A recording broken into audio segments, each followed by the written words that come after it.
રાત્રે ગાર્ડન રેસ્ટોરન્ટમાં અમે જમવા ગયા.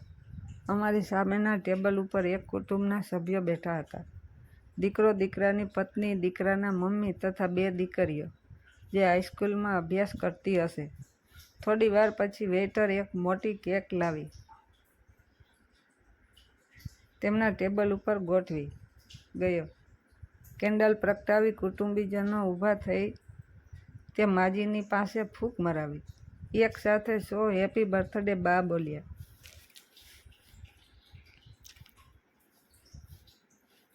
માજીને જમતી વખતે હાથ ધ્રુજતો હોવાથી તેમના પુત્રવધૂએ એપ્રન બાંધી આપ્યો જેથી કપડાં ન બગડે. તે માજી કોળિયો મોંમાં લઈ ચાવતા હોય ત્યારે ડાબી બાજુથી ખોરાક બહાર આવી જતો હતો.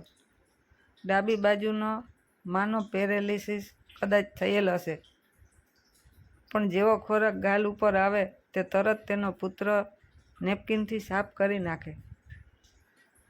માજીએ કહ્યું, ભાઈ, હું તને ના પાડતી હતી કે મને હોટલમાં ન લઈ જા. મને જમતી વખતે તકલીફ પડે છે તે તો તને ખબર છે, પરંતુ તું મને પરાણે લઈ આવ્યો છે. બસ હવે મેં જમી લીધું. ના બા, હજી તો શરૂઆત જ કરી છે. એમ ભૂખ્યા નથી રહેવાનું. તમે શાંતિથી જમો, આપણે જરા પણ ઉતાવળ નથી.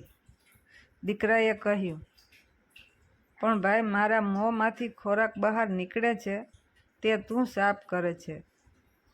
તે છે બીજા બધા જુએ છે, તેથી મને શરમ થાય છે. બાઈએ ચોખવટ કરી. પણ બા, તમે શું કામ શરમાવો છો? હું નાનો હતો ત્યારે બહાર જમવા જતા ત્યારે મારા મોંમાંથી પણ ખોરાક બહાર પડતો.